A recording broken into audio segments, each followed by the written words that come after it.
Buenas tardes. Este es el primer parcial de la materia Procesos Sociales de América 1 y nuestro grupo está integrado por Graciela Ibáñez, Norma Itabargo y Aida Cuenca.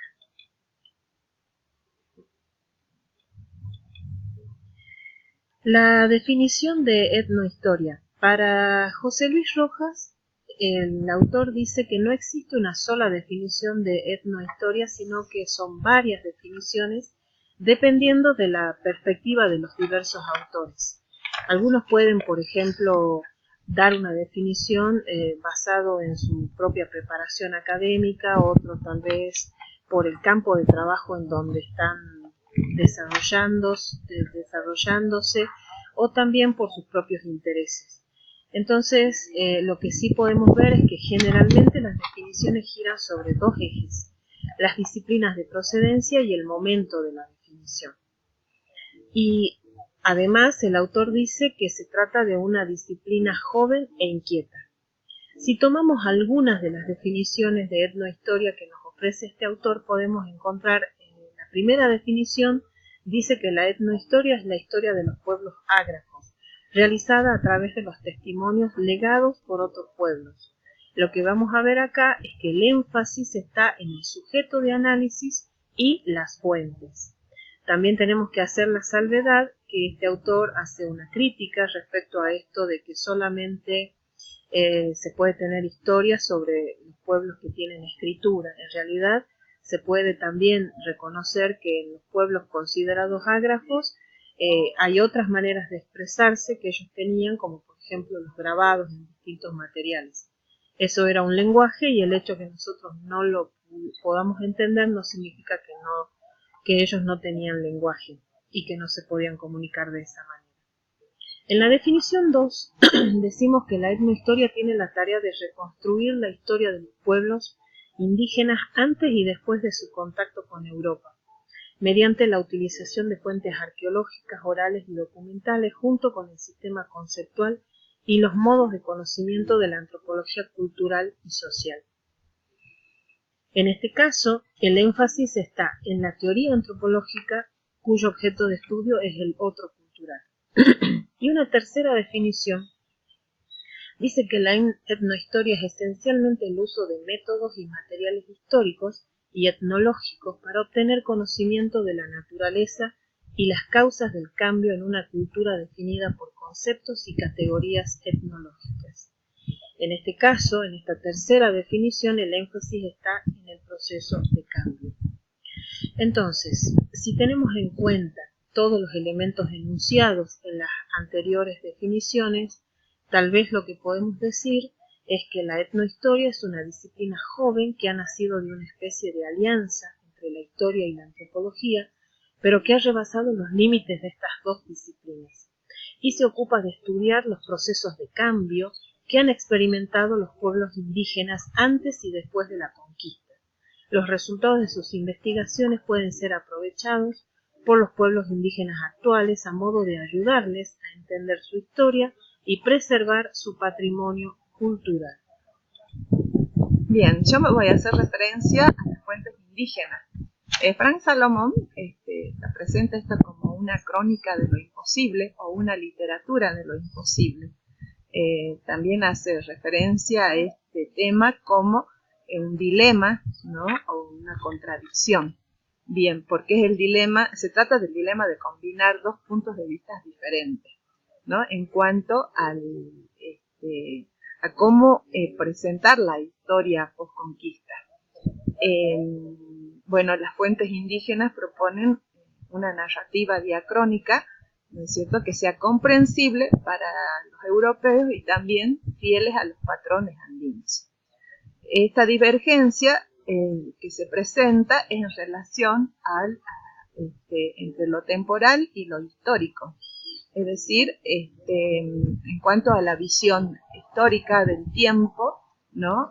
La visión europea como la visión andina. En la visión andina, o lo atemporal, ¿no? Toda la historia queda a través de la tradición oral, ¿sí? O registrada en los quipus o en los calendarios espacio-espiritual. Y la visión europea es una visión histórica del tiempo, sugerida a una cronología absoluta, ¿no? O causa-efecto.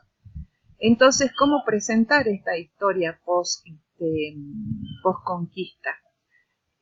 Frank Salomón dice que los escritores andinos pretenden reformular ese conocimiento, no solo haciendo una transposición, sino también pretendiendo una resíntesis o una reconceptualización, recreando ese pensamiento andino, ¿no? Presentándolo como un sistema totalizante, como similar al pensamiento europeo. Frank Salomón dice que, por ejemplo, Titu Cusi, al formular su narrativa, ¿no? Se encuentra con un abismo y presenta un puente conceptual, ¿no? Para vincular estas dos formas de pensamiento, y para ello, bueno, recurre a ciertos términos. Entonces, él se plantea esto: ¿las fuentes indígenas son una literatura de lo imposible? Otro de los temas que vamos a tratar en este parcial es la hegemonía de los aztecas y los procesos que actuaron para llegar a esa hegemonía. Lo que primero tenemos que entender es que los aztecas atravesaron un proceso que en realidad estuvo muy marcado por el despojo y el destierro, hasta que luego llegaron a un paulatino crecimiento y un posterior dominio sobre la región de la cuenca. Buen de Lameiras, por ejemplo, refiere a este hecho de esta manera. Dice: lanzados de sus tierras, de sus casas, perdidas sus cosechas, su templo y sus ofrendas, los trabajadores lacustres apenas salvaron sus vidas, refugiándose en los islotes cercanos de Culhuacán, enjugando sus ropas, sus armas y sus lágrimas. Esa es la visión que nos transmite este autor. En el portal académico de la Universidad Autónoma de Buenos Aires, en su página, lo muestra de la siguiente manera. Los primeros años de los mexicas en el Valle de México no fueron fáciles. La región estuvo bajo el dominio de los tepanecas de Azcapotzalco en el noroeste, los acoloas de Texcoco en el lado oeste y los coloas de Culhuacán en la costa sur, pueblos que gozaban de la supremacía política en la cuenca. Los mexicas debían rendir tributo a los señores de las regiones y para lograr su ascenso político establecieron vínculos con ellos. Al inicio actuaban como guerreros mercenarios empleados por una de las facciones rivales del valle y posteriormente a través de matrimonios formaron alianzas con Culhuacán y Azcapotzalco. Tras años de errar, logran establecer en 1325 su capital de México, Tenochtitlán. Esa es entonces otra descripción de esta primera etapa, difícil etapa que tuvieron que atravesar los aztecas para llegar luego a esta hegemonía de la que vamos a hablar. Aquí podemos ver una cronología del origen de los mexicas, iniciando en el año 1111 con una salida de ese mítico Aztlán, del cual ellos dicen provenir, luego la llegada al Valle de México, cuando se instalan en Chapultepec, en 1299, cuando son expulsados de Chapultepec, 1323, cuando son expulsados de Culhuacán, 1325 se instalan en la isla de México, Tenochtitlán, y en 1338 aproximadamente la fundación de México, Tlatelolco. Entonces aquí tenemos más o menos expresado en años, cronológicamente, cómo fue este desarrollo.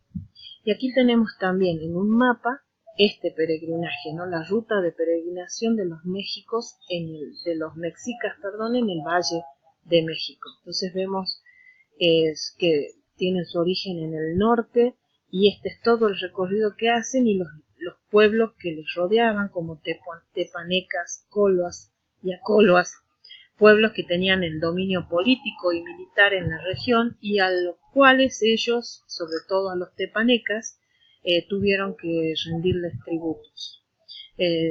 Entonces ahí tenemos también expresado geográficamente cómo fue este movimiento que ellos desarrollaron. Entre Algunas de las claves de esta hegemonía de mexica estaría el control hidráulico. Por un lado, la construcción de las ciudades de Tenochtitlán y Tlatelolco requirió de los siguientes pasos. Tenían ellos que acondicionar diques y calzadas y también tenían que acondicionar las tierras creadas para los cultivos. Estas ciudades, al hacerse dueñas del control hidráulico, se convirtieron en las principales repartidoras o distribuidoras de los sobrantes acuos de la región lacustre. Además, por la posición en la que estaban, concentraron todas las comunicaciones de la cuenca, tanto por el lado de las rutas transitables a pie, las calzadas y también los canales navegables. Y por otro lado, la obra hidráulica permitió el desarrollo de las chinamperías hacia el interior del lago, o sea, se extendieron y crecieron muchísimo más esta forma de cultivo. Y la otra cosa que habían logrado es separar el agua dulce del lago de México y el agua salada del lago Texcoco. Otra de las claves de la hegemonía política podría ser el control de la hegemonía mexica, sería el control político. Los mexicas se subordinaron a los tepanecas y lo hicieron de dos maneras. Por un lado, siendo parte, digamos, del personal de este grupo en Azcapotzalco, o bien organizando la resistencia y la independencia. Entonces estas fueron las dos maneras en que ellos se relacionaron o se vincularon con los tepanecas. Luego, cuando ellos obtienen el control de los pantanos y de los chinamperos, obtienen el poder que tenía la forma de una garantía política y militar para el usufructo de las tierras creadas. O sea, al dominar las aguas, el suministro de agua y al dominar las chinampas, el control de ellas, entonces de esta manera ellos garantizaban política y militarmente el usufructo de estas tierras que se habían creado. Dice Boen de Lameiras, las laderas en su mayoría estaban terraceadas y las obras se continuaban en los valles circunvecinos a medida que se conquistaban. El aprovechamiento agrícola en la macrorregión Cuenca de México y valles circunvecinos nunca había sido y nunca volvió a ser tan intensivo, tan bien organizado, tan amplio y redituable. Otro de las claves podría ser el vínculo entre la ideología y el poder estructural. Esto es desarrollado por otro autor, Eric Wolf, donde él afirma que existe una relación entre las ideas y el poder. Las fuerzas de trabajo que tuvo esta sociedad se fundó en esas relaciones entre los productores primarios de los tributos y los acreedores de dichos tributos.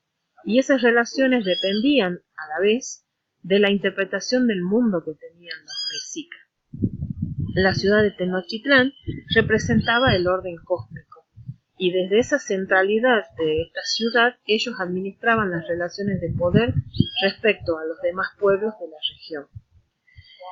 También hay que considerar que uno de los elementos centrales en la vida política y ritual era el sacrificio humano, y que las dos ciudades fundadas representaban dos reinos políticos distintivos que compartían un origen mítico común y dominaban la agricultura y el comercio. Entonces esto como elementos, digamos, que también contribuyeron a la hegemonía.